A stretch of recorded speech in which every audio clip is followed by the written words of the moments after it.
अवांजी समातुन ताईं radio voice of Sindh London.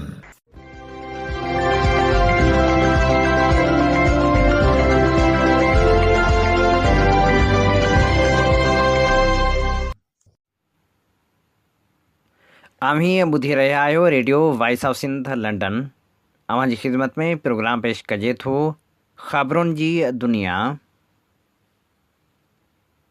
23 मार्च 2025 आचर जे ॾींहुं प्रोग्राम ख़बरुनि जी दुनिया साण करे आऊं अवांजी ख़िदमत में हाज़िर अवांजो पंहिंजो मेज़बान हबीब लगारी। सभ खां पहिरियां पेश करियूं था ख़ासि ख़बरूं। बलोच यकजहती कमेटीअ जी अॻुवाण डॉक्टर महरंग बलोच ऐं संदसि साथियुनि जी गिरफ़्तारी ख़िलाफ़ बलोच सरापा एहतजाज बणियल। कोयटा समेत मुख़्तलिफ़ शहरनि में एहतजाजी मुज़ाहिरा, कारोबारी मर्कज़ बि बंदि रहिया। केतिरनि ई शहरनि में हड़ताल। सिंधू दरिया मां केनाल कढणु ऐं कारपोरेट फार्मिंग ख़िलाफ़ सॼी सिंध में मुज़ाहिरा। एहतजाजी तहरीक में ॿारड़ा बि शामिल। सुजाग ॿार तहरीक जा मुख़्तलिफ़ शहरनि में एहतजाजी मुज़ाहिरा। वाइड सिंधी कांग्रेस गॾियल क़ौमनि खां पंजाब जो ज़ुल्म बंदि कराइण जो मुतालबो करे छॾियो। सिंधू तहज़ीब जो ॾिहाड़ो मल्हायो वियो। सिंध खे पंहिंजे हिसे जो पाणी ॾियण जो मुतालबो। हाणे पेश करियूं था तफ़सीली ख़बरूं। बलूचिस्तान में बलोच यकजहती कमेटी जी अॻुवाण डॉक्टर महरंग बलोच ऐं संदसि साथियुनि जी गिरफ़्तारी खां पोइ छिकताण वारी सूरत बरक़रार आहे। बलूचिस्तान जे मुख़्तलिफ़ शहरनि में हड़ताल कई वई। एहतजाजी मुज़ाहिरा कया विया।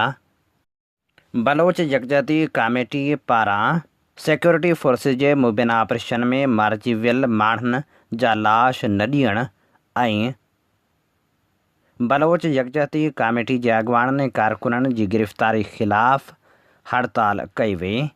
कोयटा शहर जा केतिरा ई इलाइक़ा मुकमिल तौरु बंदि रहिया, जॾहिं त मुज़ाहिरीन एहतजाजी मुज़ाहिरो पिणु कयो। बलूचिस्तान जा केतिरा ई शहर बंदि रहिया, जॾहिं त कोयटा कराची शहरा खे पिणु बंदि कयो वियो हो।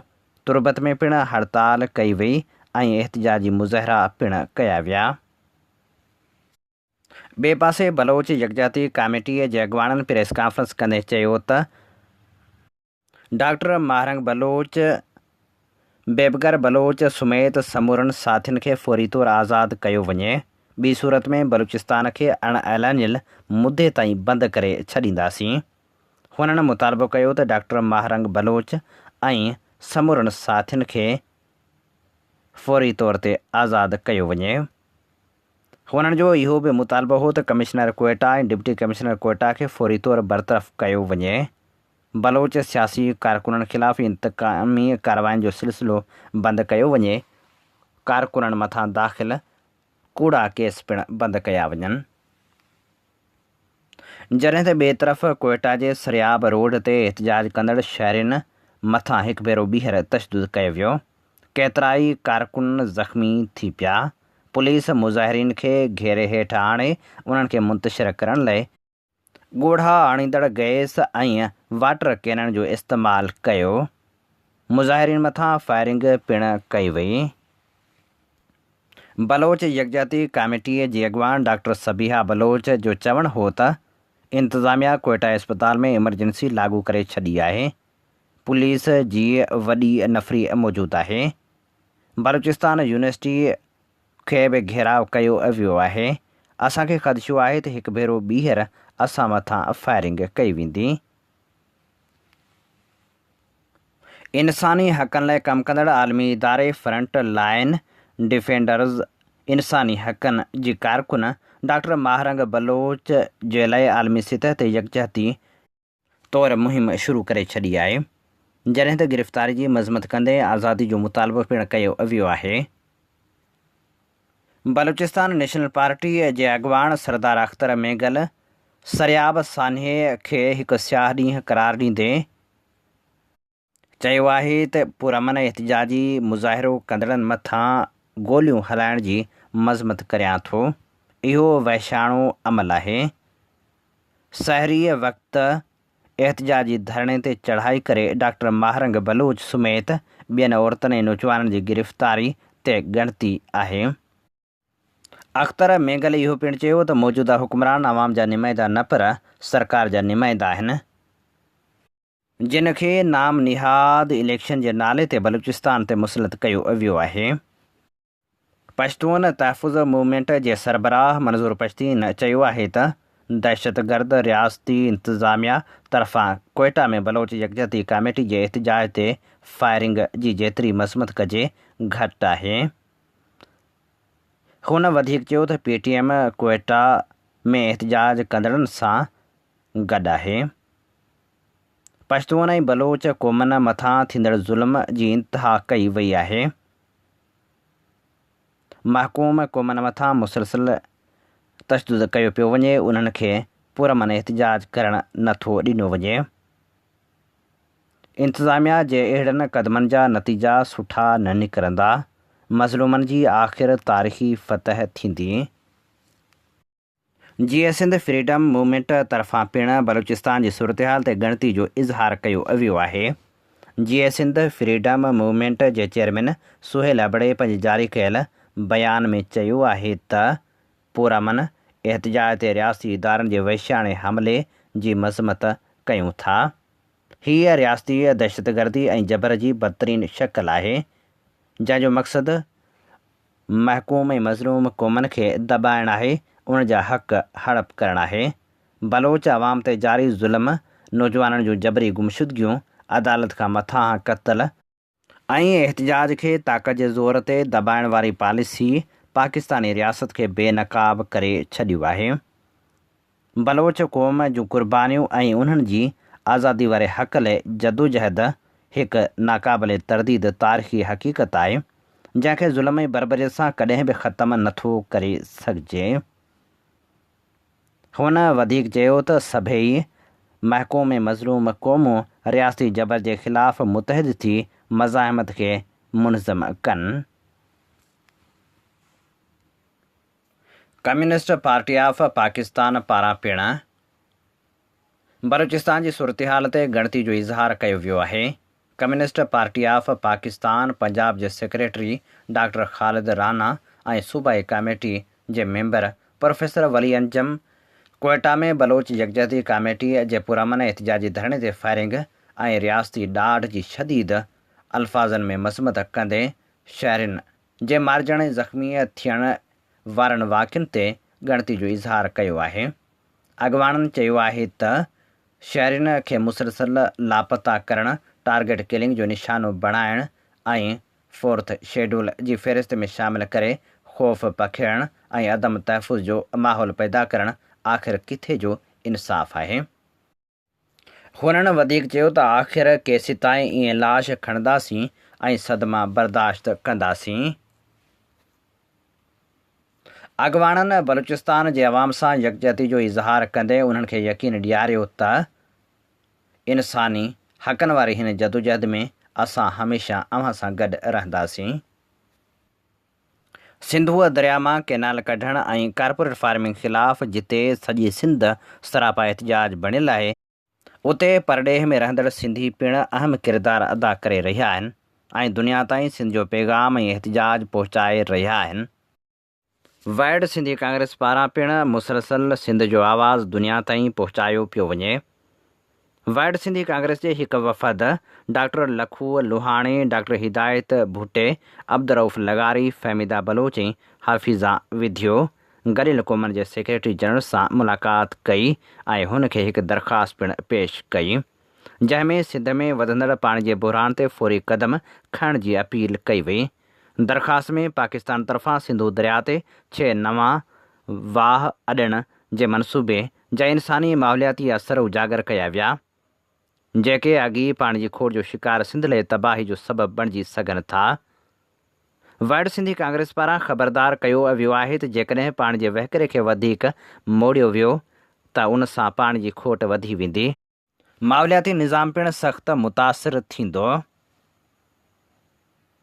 दरख़्वास्त में ॼाणायल ख़दशनि में चयो वियो आहे त सिंध अॻी शदीद पाणी जी खोट खे मुंहुं ॾेई रही आहे, जेका ज़रायत पीअण जे पाणी ख़ुराक जी सलामती ते मनफ़ी असर विझी रही आहे।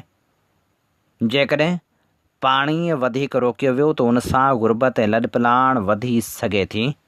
1991 पाणी ठाह जी भञकड़ी कई पई वञे। वाहन जी तामीर सिंध जे मुक़ररु थियल पाणी जे हिसे जी ख़िलाफ़ वर्ज़ी आहे, जेका हिन मुआइदे तहत महफ़ूज़ कई वई आहे। मिठे पाणी जे वहिकिरे में घटिताई सबबि अॻी सामूंडी पाणी अंदरि वधी रहियो आहे, जंहिं सबबि 3 मिलियन एकड़नि खां वधीक ज़रई ज़मीन तबाह थी चुकी आहे ऐं सिंधु दरिया जे नायाब नसलनि जहिड़ोक सिंधु डोल्फिन खे ख़तरो आहे। आलमी पाणी कानूननि तहत बग़ैर मुशावरत जे कंहिं बि गॾियल दरिया जे वहिकिरे में तब्दीली गैर क़ानूनी आहे, पर सिंध जे अवाम जे पाणी जे हक़नि खे नज़रअंदाज़ कयो पियो वञे। पाकिस्तान ऐं दुनिया जे ॿियनि मुल्कनि में रहंदड़ सिंधियुनि तरफ़ां मुसलसल अमन पसंद एहतजाज मुहिम हलाई पई वञे, जीअं इंसाफ़ ऐं पाणी जे मुनसिफ़ाणी विर्छ खे यकीनी बणायो वञे। वाइड सिंधी कांग्रेस मुतालबो करे थी त पाकिस्तानी हुकूमत ते ज़ोर विधो वञे त तजवीज़ कयल वाहन जी तइमीर ते फ़ौरी तौर ते बंदिश लॻाई वञे, जेसिताईं मुकमिल माहौलियाती असरनि जो जाइज़ो ऐं स्टेक होल्डरनि सां मुशावरत नथी कई वञे।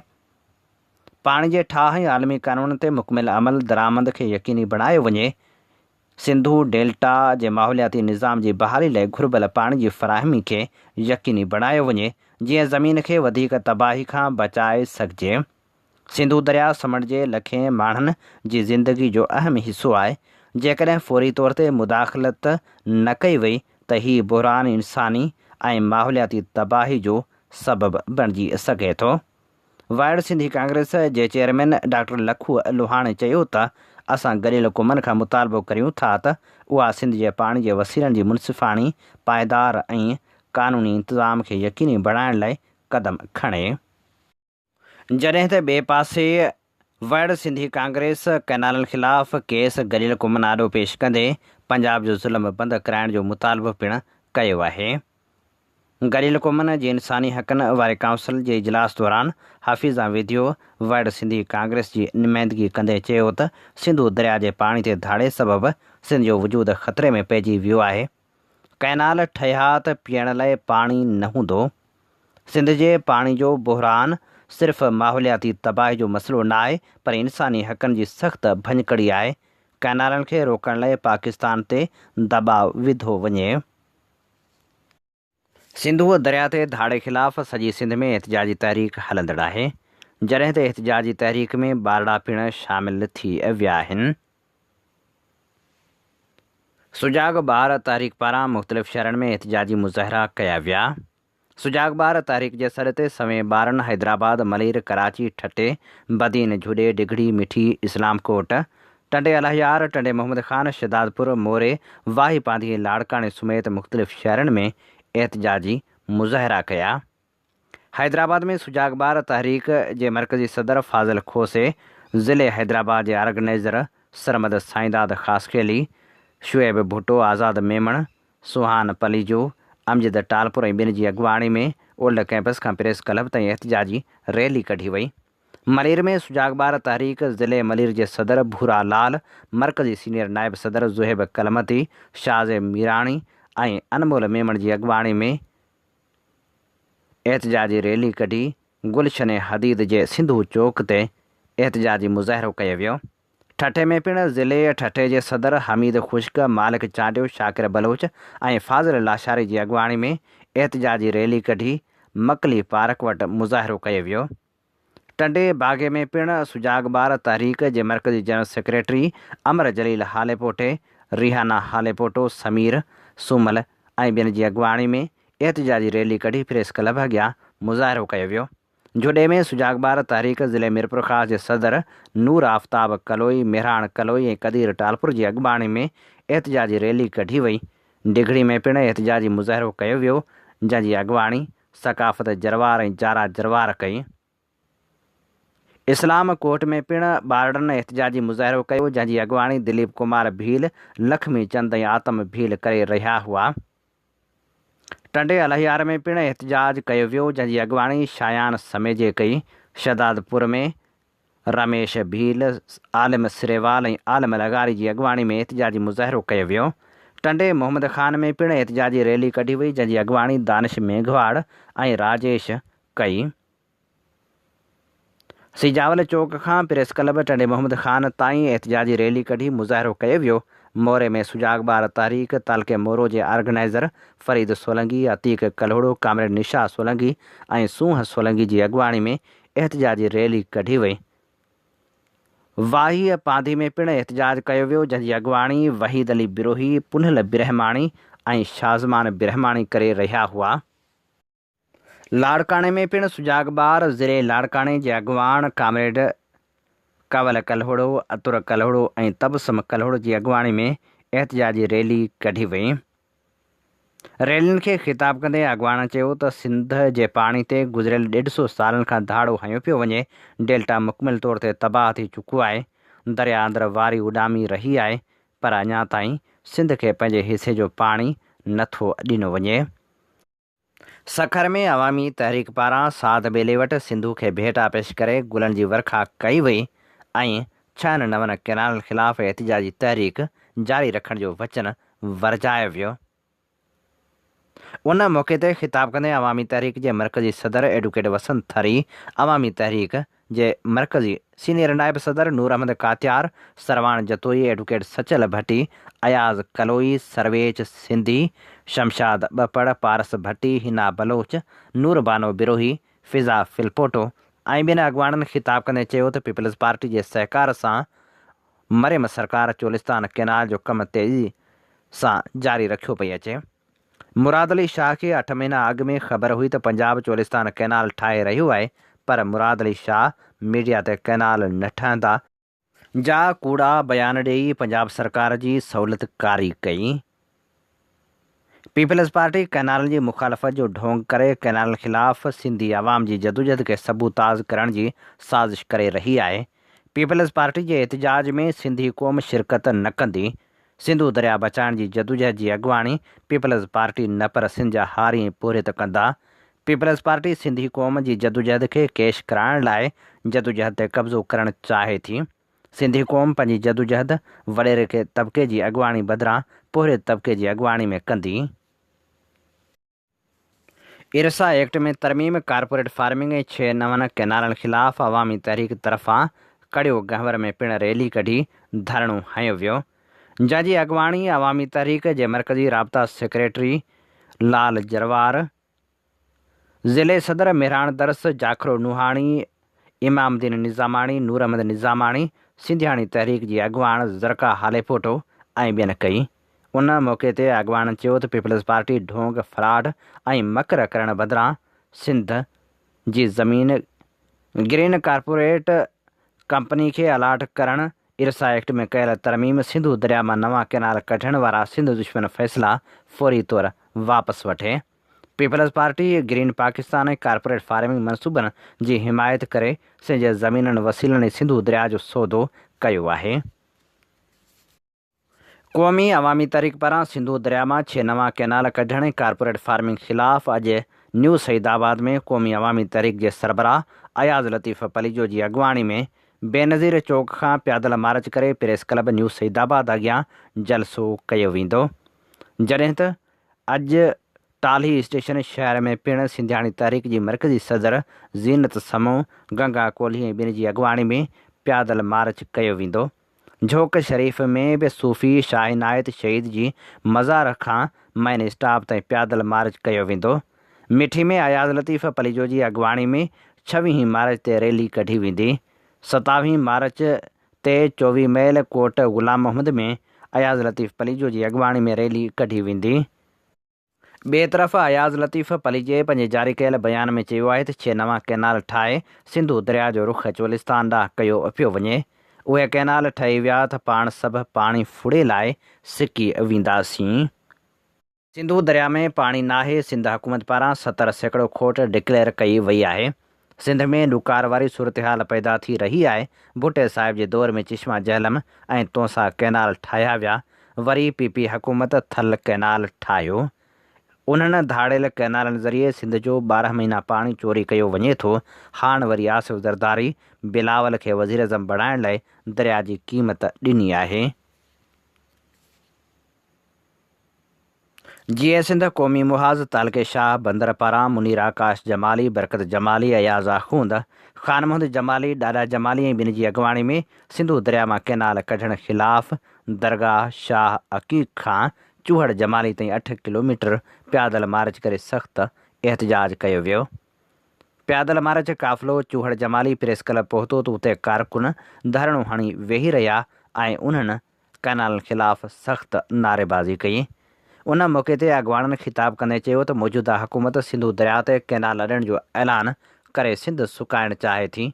सिंध जा जोधा सिंधू दरिया ते को बि कैनाल बर्दाश्त न कंदा। पाणी ख़ातिर असीं पंहिंजो सिर कटाए छॾींदासीं, पर सिंधू ते को बि कैनाल अॾण न ॾींदासीं। मेहड़ ॿार पारां पिणु सिंधू दरिया मां कैनाल कढण ख़िलाफ़ एहतजाज जारी रखियो वियो। उन मौक़े ते अॻुवाण चयो त असीं सिंधू दरिया ते कंहिं बि सूरत में कैनाल कढण न ॾींदासीं। अवामी वर्कर्स पार्टी ज़िले नुशर फ़िरोज़ पारां कारपोरेट फार्मिंग ऐं सिंधू दरिया मां कैनाल कढण ख़िलाफ़ एहतजाजी रैली कढी वई। रैली में अॻुवाणनि वॾे अंग में शिरकत कई, जॾहिं त रैली जी अॻुवाणी अवामी वर्कर्स पार्टी जे अॻुवाण कामरेड यूनुस राहू, फैज़ किरियो, कामरेड ख़ालिद किरियो ऐं ॿियनि कई। अॻुवाणनि ख़िताब कंदे चयो त रियासती हुक्मरान इहो ॾिसण जे बावजूदि त सिंधी माण्हू सरापा एहतजाज बणियल आहिनि, पोइ बि पंहिंजी होड़ ते क़ाइमु आहिनि ऐं कैनाल ठाहे रहिया आहिनि। अॻुवाणनि मुतालबो कयो त असीं कंहिं बि सूरत में कैनाल ठाहिण न ॾींदासीं। आख़िर में अॻुवाणनि बलोच यकजहती कमेटी ते रियासत तरफ़ां थींदड़ क्रैक डाउन जी मज़मत कंदे महारंग बलोच ऐं ॿियनि जी आज़ादी जो मुतालबो कयो। मीरपुर ख़ास में पिणु अवामी वर्कर्स पार्टी पारां एहतजाज कयो वियो।